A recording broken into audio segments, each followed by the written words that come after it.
가정은 우리를 낳아주고 길러주는 인생의 요람이요, 세상 떠날 때까지 끊을 수 없는 삶의 터전입니다. 이와 마찬가지로 교회는 예수님을 구주로 믿는 자들이 교회를 통해서 하나님의 자녀로 잉태되고 탄생하고 성장하며 천국에 이를 때까지 분리될 수 없는 신앙의 터전입니다. 그러므로 신자에게서 세상에 가장 중요한 것이 바로 가정이고 교회인 것입니다. 구약 성경에 교회를 가리키는 말이 두 개가 있는데 히브리 말로 카할이라는 말과 에다라는 말이 있습니다. 카할이라는 말은 부르다에서 온 말로서 부름받은 공동체라고 하는 뜻입니다. 즉 에덴 동산에서 반역을 했던 아담과 하와에게 하나님이 부르셨습니다. 아담아, 네가 어디 있느냐? 라고 말이지요.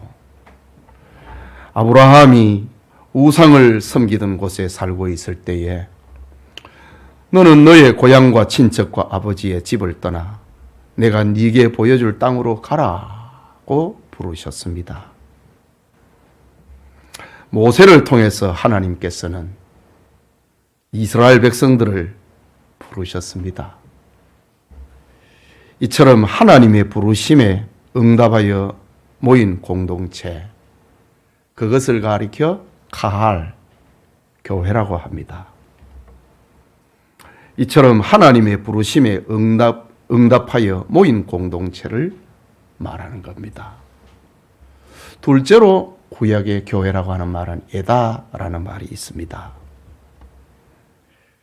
이것은 지정된 장소에 모이는 모임을 가리킵니다. 카할이라는 말이 영적인 것이 부름이라고 하는 영적인 것에 강조된다면 에다라는 말은 장소성을 강조합니다. 정리하면은 교회의 영적 의미만 중히 여기고 외형적인 가치나 조직과 내용을 가볍게 여기는 것은 바른 교회관은 아닌 것이지요. 음식은 그릇에 담아야 가치가 보존이 되는 것처럼 장소 또한 중요한 것입니다.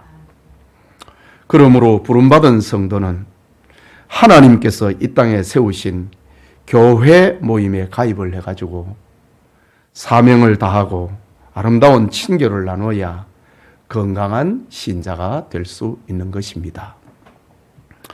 신약 성경의 교회를 나타내는 말은 장소를 무시하지는 않지만은 영적인 것을 더 강조합니다.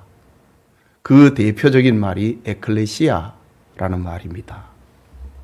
이 말은 뭐뭐로부터라는 에크라고 하는 말과 부름받은 사람들이라는 클레시아라는 말이 합쳐진 단어입니다. 즉 교회라는 것은 하나님께 부름받아 모인 무리라는 뜻입니다. 그렇다면 우리 영천교회는 건물의 개념보다도 서울시 구로구 일도에서 예수 믿는 공동체이고 우리가 지금 예배를 드리고 있는 이 건물은 영천교회 교인들이 모여서 예배드리는 영천교회당이라고 해야 정확한 표현입니다.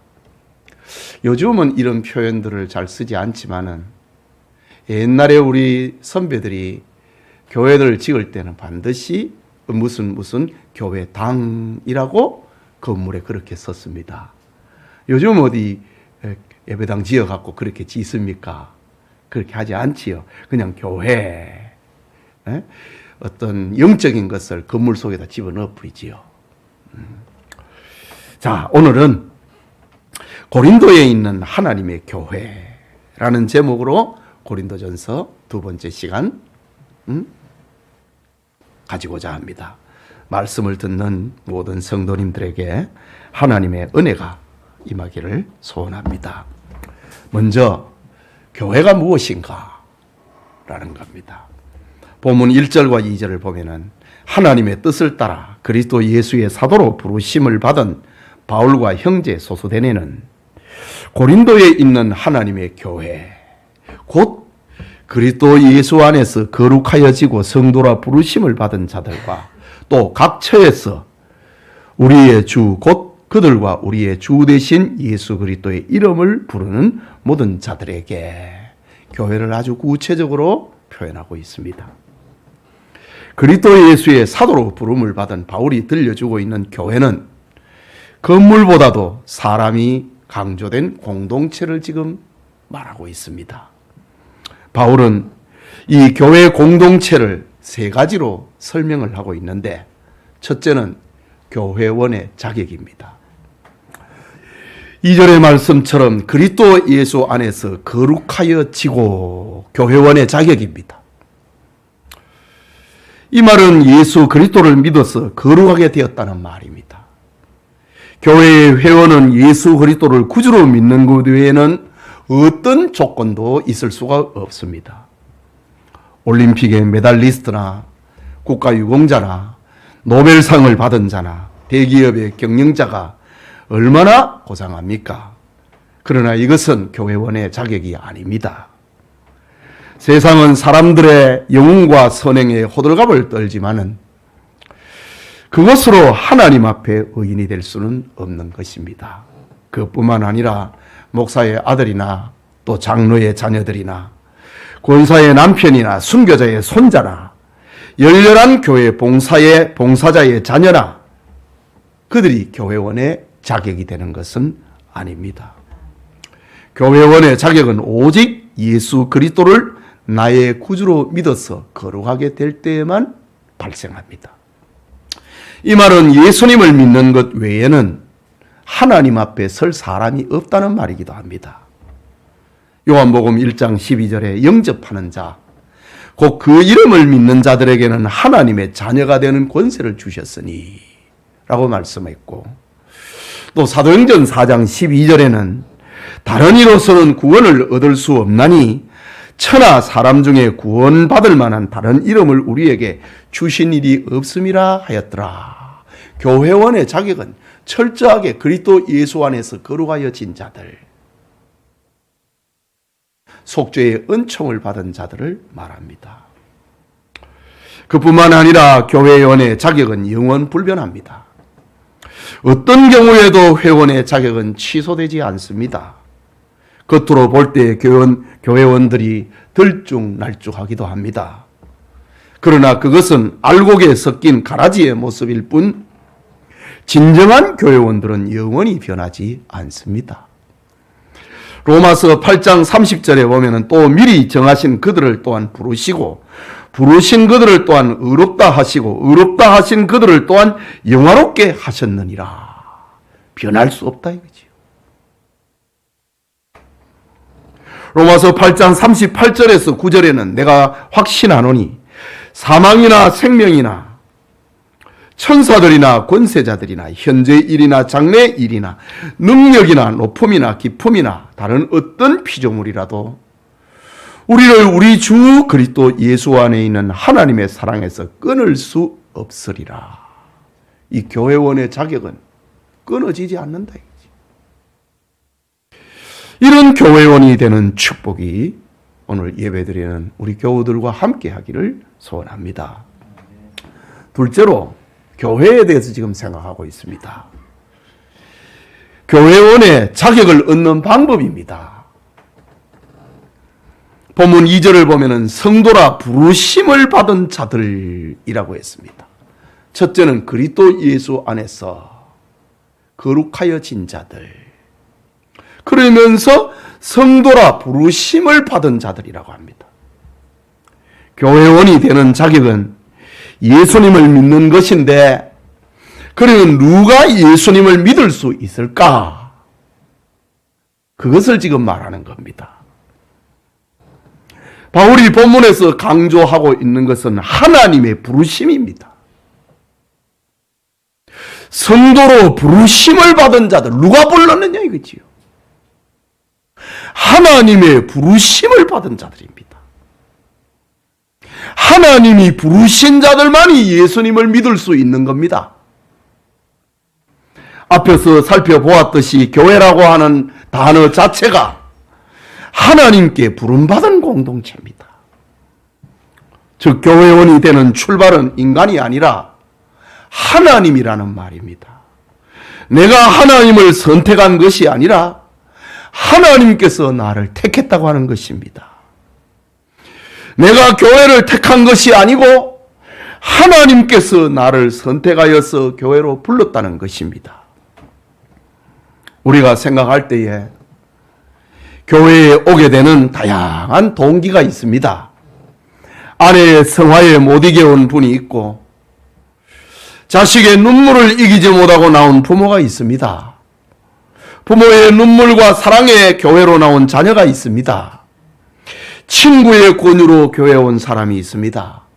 아니면은 큰 병에 걸려서 교회에 온 사람이 있고, 사업에 실패하여 고민하다가 교회로 나온 분도 있습니다.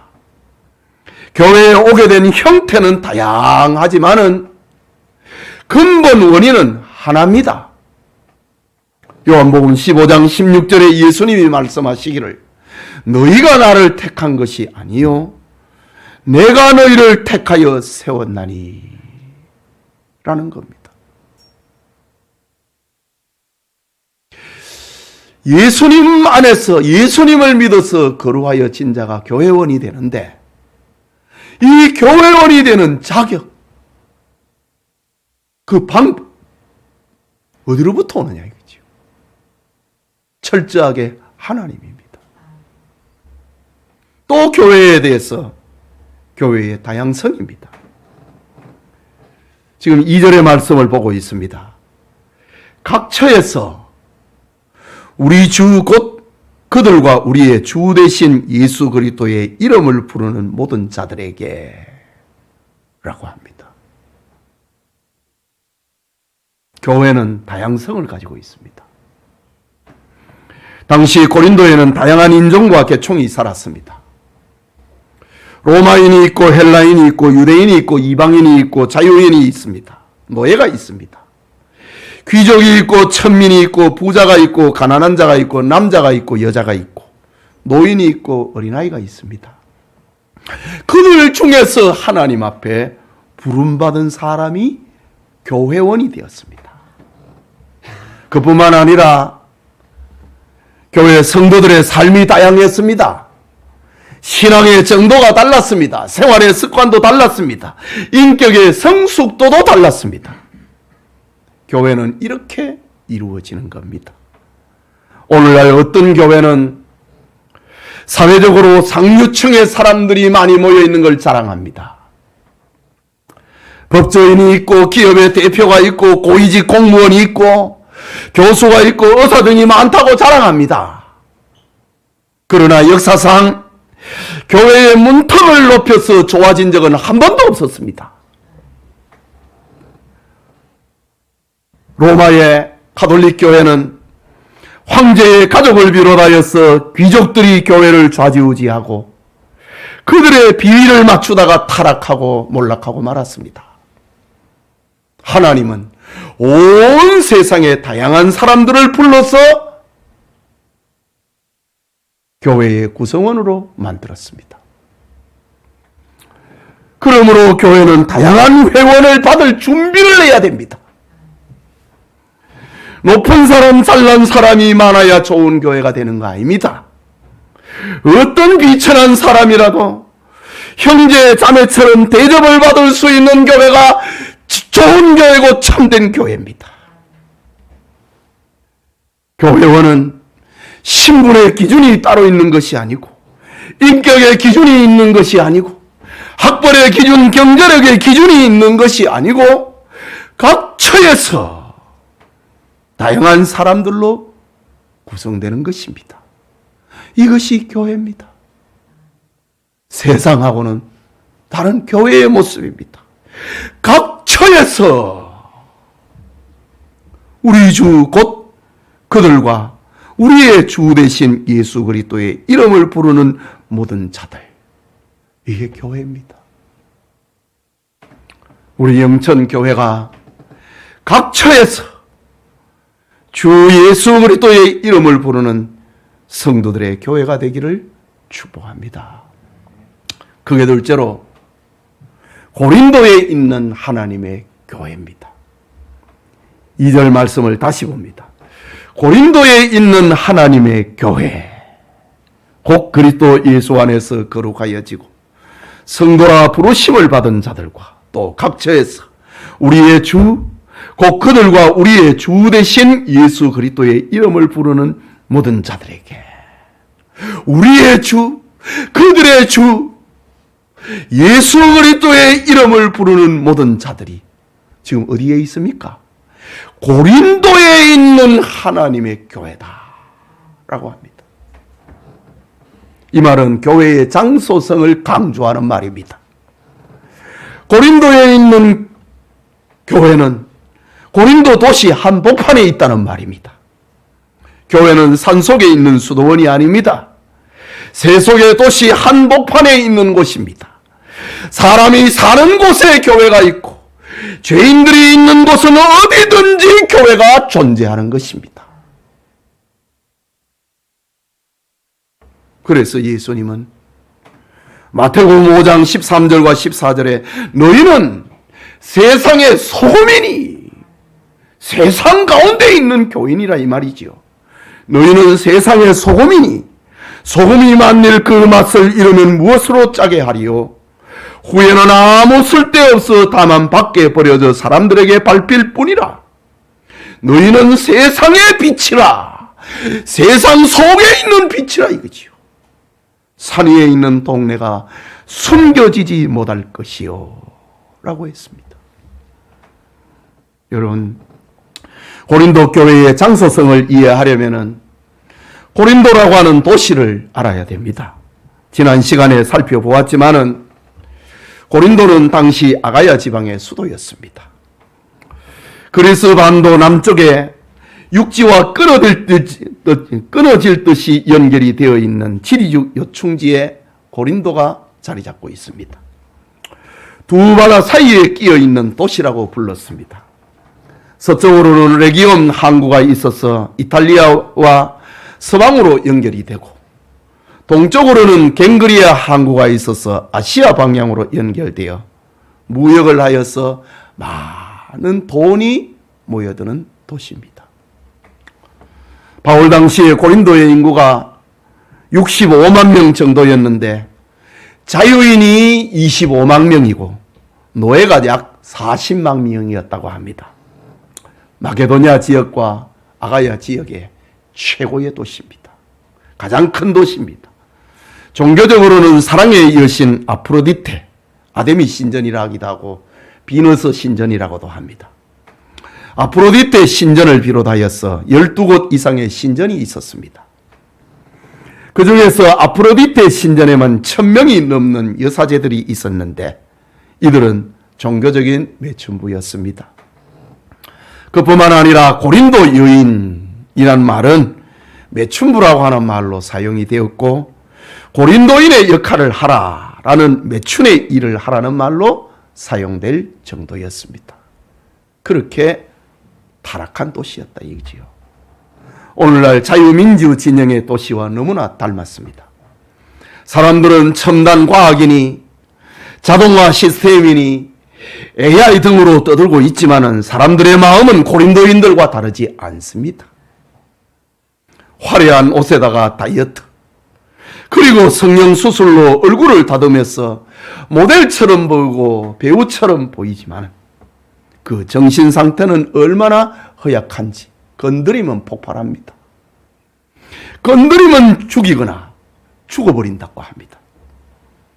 저급한 인성을 가진 사람을 개에다가 비교하면은 개가 싫어한다고 하는 말이 나올 정도가 됐습니다. 현대 문명의 번성은 사람을 동물로 만드는 것을 넘어섰습니다. 이제는 물질화 되어 갑니다.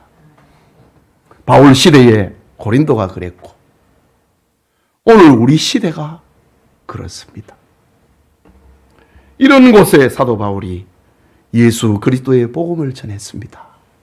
너희는 세상의 빛이다. 소금이다. 바울은 고린도에서 1년 6개월 동안 머물며 많은 사람을 회개시키고 사람을 구원했습니다. 바울이 떠나가고 난 다음에 고린도 교회는 아볼로를 비롯한 베드로가 거쳐갔습니다. 그러나 지도자는 바뀌어도 교회의 목표는 변함이 없었습니다. 그것은 죽어가는 사람을 구원하는 것입니다.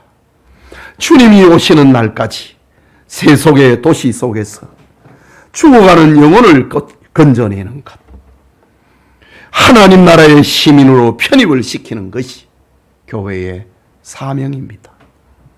우리가 지금 서울 구로에서 할 일은 하나님이 부르신 사람들을 찾아내고 하나님의 사람으로 만드는 일입니다.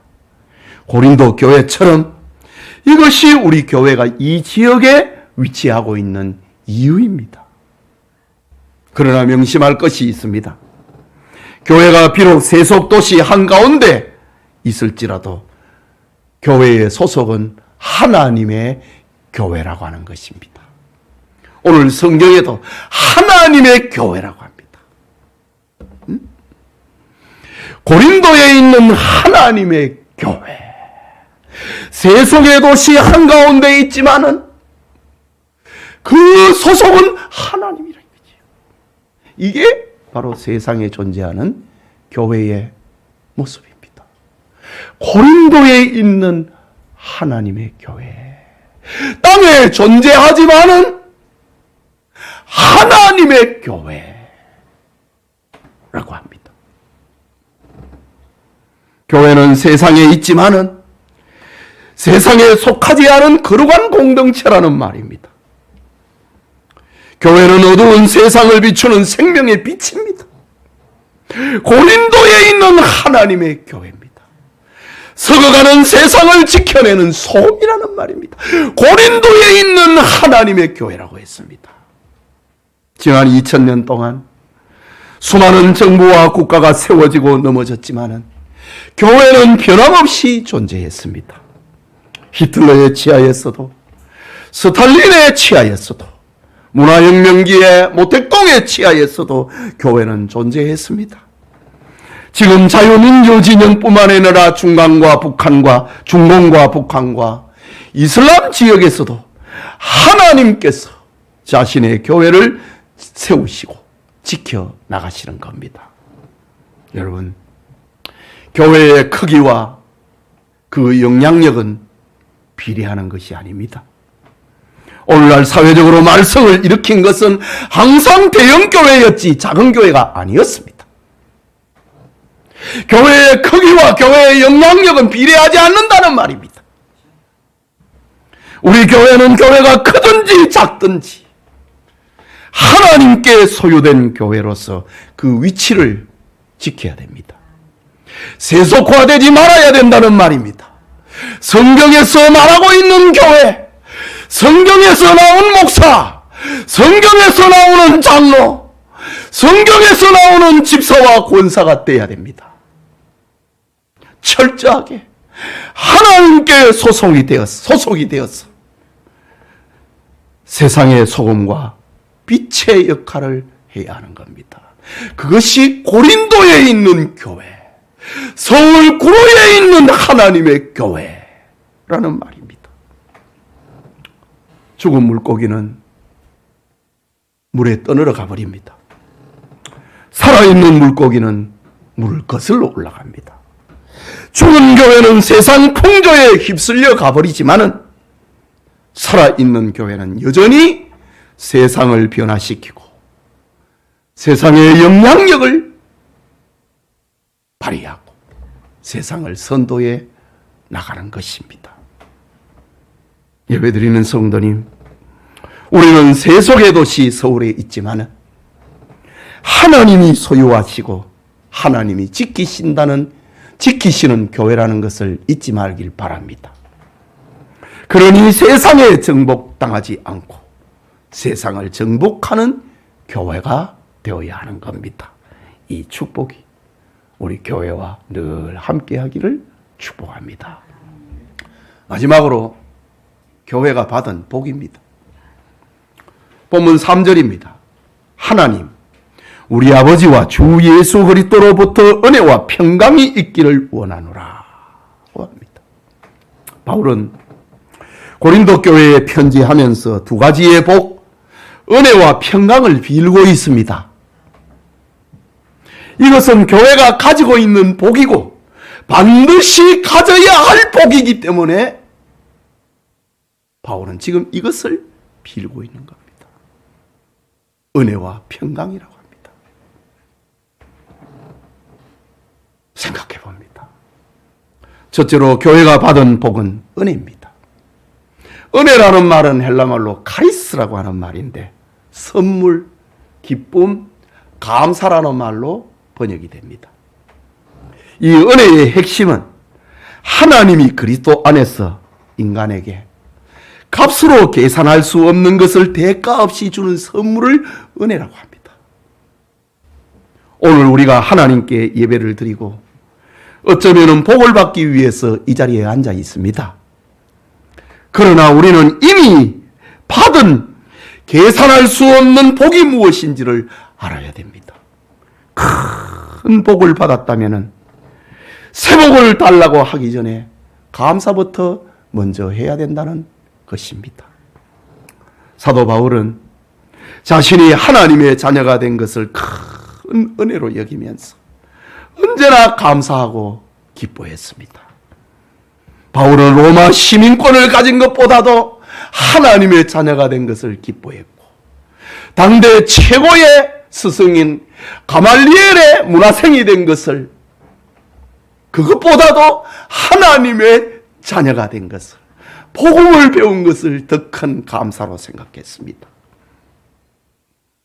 사울 왕가의 후손 베냐민의 후손에서 태어난 것을 그는 무엇보다도 감사했는데 그것보다 더 감사한 것이 하나님의 자녀가 됐다는 겁니다. 최고의 학자가 돼서 사회적으로 인정받는 것보다도 하나님의 자녀가 된 것을 큰 복으로 여겼습니다. 오히려 하나님의 자녀가 되는 그 큰 복에 있어서 오히려 세상의 것은 바울이 해로 여긴다고 했습니다. 바울은 그리스도 안에서 인생의 가장 큰 숙제인 죽음의 문제를 해결받았습니다. 장차 들어갈 천국의 시민권을 얻었습니다. 받은 복에 비하면 삶의 사연에서 일어나는 것은 너무나 작은 것이었습니다. 예수님께서 말씀하셨습니다. 마태복음 6장 30절과 31절에 오늘 있다가 내일 아궁이에 던져지는 들풀도 하나님이 이렇게 입히시거든 하물며 너희 일까보냐 믿음이 적은 자들아. 그러므로 염려하여 이르기를 무엇을 먹을까 무엇을 마실까 무엇을 입을까 하지 말라 라고 했습니다. 하나님께서 오늘 있다가 내일 아궁이에 던져질 들풀도 하나님이 키우고 하나님이 지키는데 하물며 너희일까 보냐 하나님의 자녀되는 너희일까 보냐 라고 말씀하셨습니다. 여러분 세계적으로 유명한 흑인 가수 마리안 앤더슨의 이야기가 있습니다. 그녀는 너무 가난해서 노래를 배울 수조차 없는 처지였습니다. 그런데 노래를 너무 잘 부르기 때문에 교인들이 후원회를 조직을 해갖고 앤더슨의 음악 공부를 시켰습니다. 그녀는 마침내 음악가가 되어서 뉴욕 맨하튼 홀에서 발표회를 하게 됩니다. 그런데 발표회가 끝난 뒤에 많은 백인 기자들이 신문에 악평을 쏟아놓습니다. 앤더슨은 시리에 빠져서 다시는 노래를 부르지 않겠다고 울부짖습니다. 그때 앤더슨의 어머니가 찾아와서 하는 말, 은혜가 위대함보다 먼저 와야 된다는 것을 잊지 말아라 라는 말로 위로했다고 합니다. 이게 무슨 말입니까? 은혜가 위대함보다 먼저 와야 된다는 것을 잊지 말아라. 위대함과 재주와 명성도 좋지만은 하나님의 은혜를 먼저 감사하고 하나님의 은혜에 감사하는 노래를 불러야 된다는 어머니의 교훈이었습니다. 이것을 깨달은 마리안 앤더슨은 재주와 명성과 위대함을 목표로 삼지 않고 하나님의 은혜를 앞세우며 감동적인 복음성가 가수가 됩니다. 그녀의 감동적인 영향력이 얼마나 컸던지 당시에 100명의 목사보다 낫다는 말이 생길 정도가 되었다고 합니다. 노래를 부르는데 하나님의 은혜를 앞세우고 찬양을 하니 사람들이 감동을 받는 거예요. 기교와 기술을 가지고 노래할 때는 악평이 쏟아지는데 하나님의 은혜를 앞세우고 그 은혜에 감격하여 노래를 부르니 듣는 사람들이 다 은혜를 받는 거예요. 그래서 100명의 목사보다 더 감동적이구나, 그런 칭찬을 받게 됩니다. 여러분, 우리가 하나님의 자녀가 된 것은 전적으로 하나님의 은혜입니다. 또한 세상을 살아가는데 내게 필요한 모든 것이 하나님의 은혜로 온 것입니다. 생명과 호흡이 그렇고 건강과 일용할 양식이 그렇고 직업과 살아가는 지혜가 그렇고 바른 정신과 판단력과 사랑과 믿음 등 모든 것이 하나님으로부터 온 것입니다. 예수님은 요한복음 10장 10절에 말씀하기를 도둑이 오는 것은 도적질하고 죽이고 멸망시키려는 것뿐이요 내가 온 것은 양으로 생명을 얻게 하고 더 풍성히 얻게 하려는 것이라. 예수님이 오셨다. 은혜로 오셨습니다. 그 은혜로 오신 예수님을 앞세우면 우리의 삶은 더욱 풍성해진다는 말이지요. 우리 성도님들이 언제나 하나님의 은혜를 앞세우고 하나님의 은혜에 먼저 감사하는 성도님들이 되시기를 축복합니다. 또 교회가 받은 복, 교회가 반드시 가져야 할 복, 그것은 평강입니다. 평강, 헬라말로 에이레네라는 말인데 이 말은 평화, 고요, 안식이란 말로 성경에서는 번역이 됩니다. 에이레네. 여러분, 인류가 처음 지음을 받았을 때에 사람의 마음에는 평화와 고요와 안식이 충만했습니다. 하나님의 형상으로 지음을 받았기 때문에 그 마음에는 고요가 있고 평안이 있고 안식이 가득 찼습니다. 그러나 범죄 후에 사람은 평화와 고요와 안식을 잃어버렸습니다. 겁이 나는 거예요. 하나님의 음성 앞에서 아담과 하와는 나무 뒤로 숨었습니다. 무슨 말입니까? 평안을 잃어버렸다는 말입니다. 고요를 잃어버렸다는 말입니다. 안식을 잃어버렸다는 말입니다.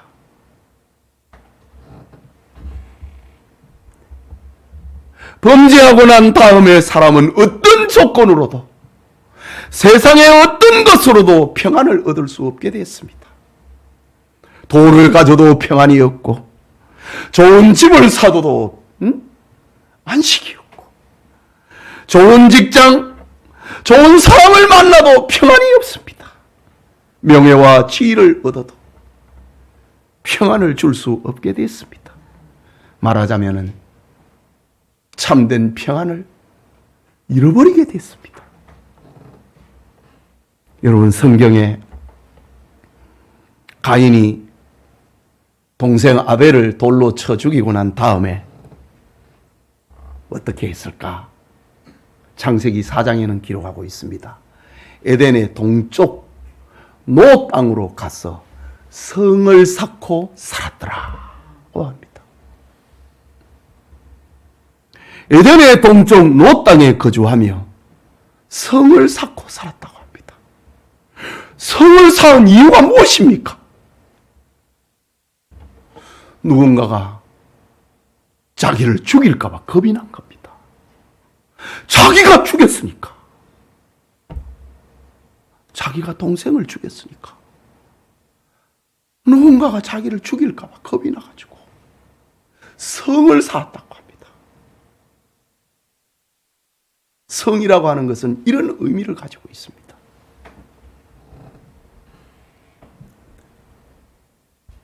일본 오사카의 성에 모든 복도가 널판지로 마루를 깔았는데 어디를 밟아도 삐그덕 삐그덕 소리가 난다고 합니다.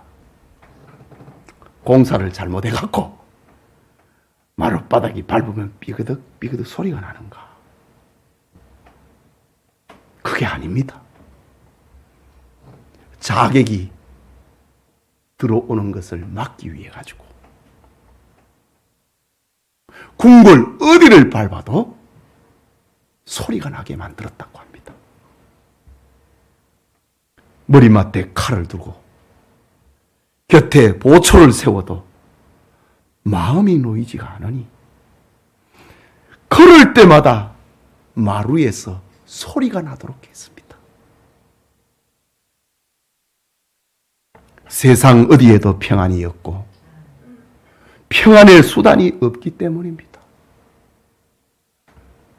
오직 하나님의 평안을 주시는 자만이, 받은 자만이 이 평안을 누릴 수가 있는 겁니다.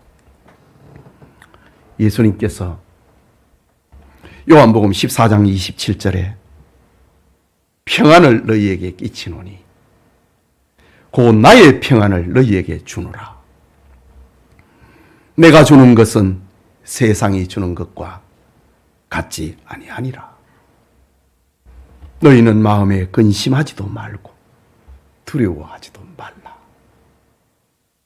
이게 주님이 준 평안입니다. 세상이 주는 평안하고 다르다 이거지요. 이게 교회가 가지고 있는, 성도들이 가지고 있는 복이고 성도가 가져야 할 복인 것입니다. 사랑하는 우리 영천의 성도 여러분, 그리스도 예수의 사도로 부름을 받은 바울이 들려주고 있는 교회는 건물이 아니었습니다.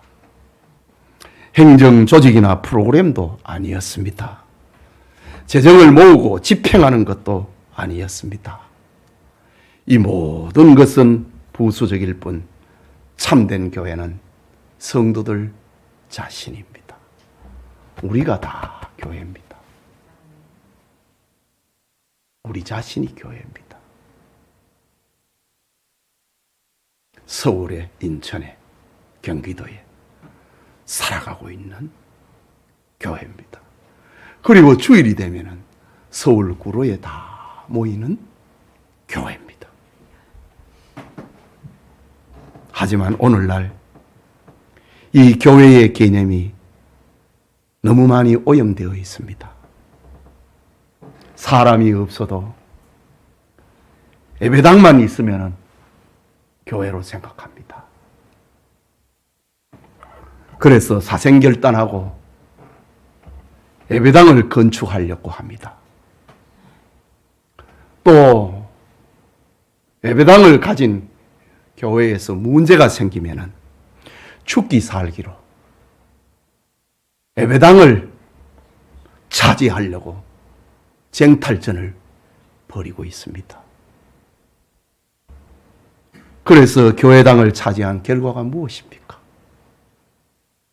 하나님의 영광을 가리고 교인들은 뿔뿔이 흩어지고 상처만 남게 되었습니다. 성도님, 고린도서의 말씀을 나누면서 우리 영천교회가 하나님의 교회가 되고 서울 구로에서 하나님의 빛을 나타내고 택한 하나님의 사람들을 찾아 구원하는 교회가 되기를 소원합니다. 교회가 우리를 잉태하고 낳으며 젖을 기르고 우리가 이 육신을 벗고 천사같이 될 때까지 보호하고 지도해 주지 않는다면 우리는 생명으로 들어갈 길이 없다 라는 말을 남긴 칼빈의 말처럼 교회다운 교회의 역할을 하는 영천 교회가 되기를 축복합니다. 우리 같이 기도합시다. 말씀을 생각하고. 이런 교회가 진짜 교회입니다. 성경으로 돌아가야 됩니다. 성경에서 나온 교회가 되고 성경에서 나오는 사람이 되어야 됩니다. 이런 교회 되게 하소서. 이런 성도 되게 하소서.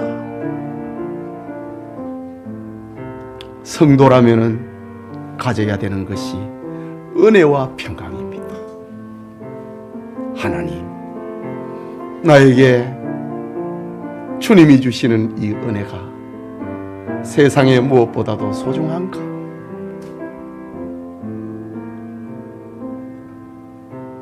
나에게는 주님이 주시는 이 세상이 주는 것과 다른 그런 평안이 있는가? 이걸 찾아야 됩니다. 이게 성도가 가지는 복입니다. 이것이 우리 교회가 가지는 보물입니다. 평강과 은혜와 평강은 우리가 가지고 있는 큰 자산이어야 하는 겁니다. 우리 같이 기도합시다.